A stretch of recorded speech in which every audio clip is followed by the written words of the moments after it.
Emily Carter had grown up surrounded by luxury that most people could only dream of.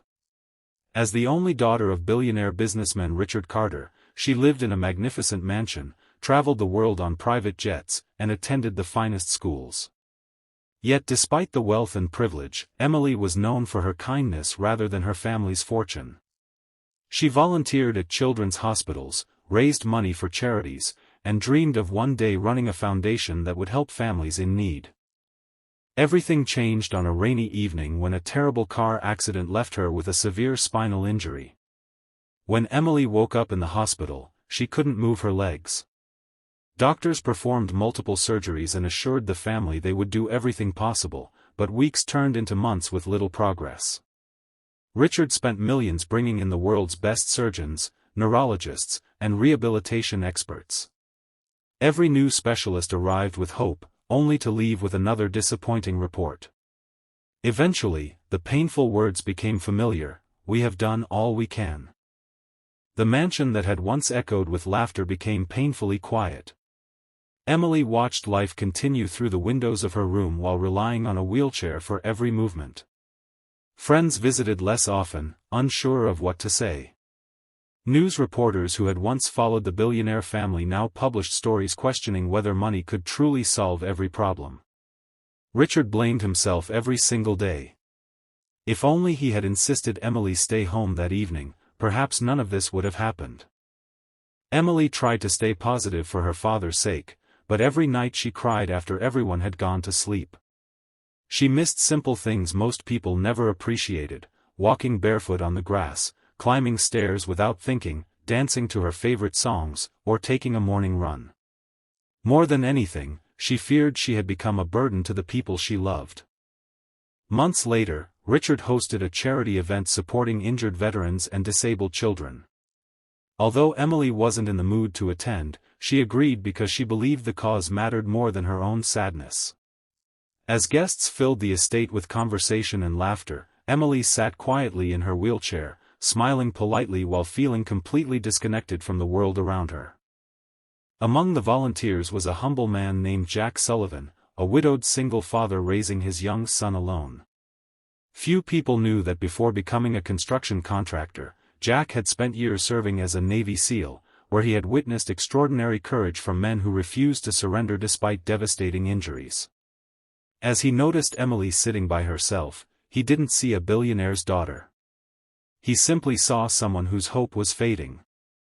Jack walked over with a warm smile, looked Emily in the eye, and gently said, "Let me help."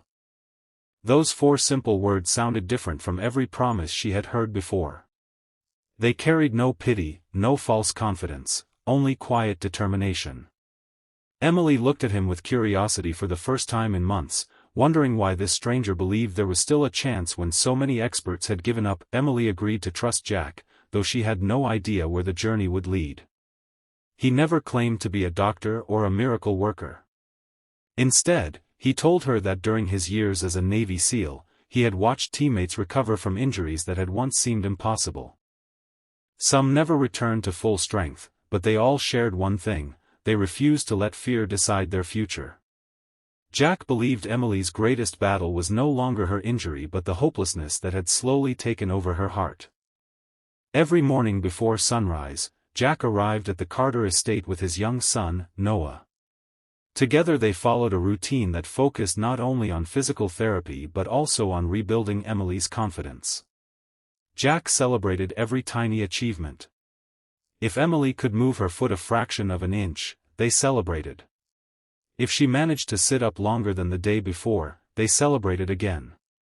Noah would clap, laugh, and remind Emily that every champion starts with a single step. The progress was painfully slow. Some days Emily felt stronger, but on others she wanted to quit. There were mornings when the pain was unbearable and nights when she wondered if all the effort was pointless. Whenever she became discouraged, Jack reminded her that success rarely comes in giant leaps. Real victories, he would say, are built from hundreds of small wins that nobody else notices. Richard watched the transformation with cautious hope. For the first time since the accident, his daughter laughed again. She no longer stayed hidden inside her room. Instead, she joined Jack and Noah outside in the garden, breathing fresh air and believing that tomorrow might be better than today. Even the medical team noticed improvements in Emily's strength, balance, and determination. They admitted that while recovery remained uncertain, her remarkable commitment was making a real difference. Then came the day no one would ever forget. During an ordinary therapy session, Jack asked Emily to try standing once more. She gripped the support bars tightly as Richard and Noah watched in complete silence. Her legs trembled, and for a moment it seemed she would fall. Jack calmly stood beside her without touching her. "You've done the hard part already," he whispered. "Now trust yourself." Emily took a deep breath. Slowly, she pushed herself upward until she was standing on her own. Tears filled her eyes as she realized she hadn't stood without assistance in over a year. Then, with every ounce of courage she possessed, she lifted one foot and placed it carefully in front of the other. One step. Then another. Richard could no longer hold back his emotions. He rushed forward, embracing his daughter as both of them cried tears of joy. The nurses applauded, Noah jumped with excitement, and Jack simply smiled quietly from the corner of the room. He knew the greatest victory wasn't that Emily had walked, it was that she had learned to believe in herself again. Months later, Emily continued improving through dedicated rehabilitation. Although her recovery was not perfect, she regained enough independence to live the life she had once feared was gone forever. Inspired by her own experience, she and her father created a foundation that provided rehabilitation, emotional support, and financial assistance to people recovering from life-changing injuries, regardless of their income. At the opening ceremony, reporters asked Jack how he had performed such an incredible miracle.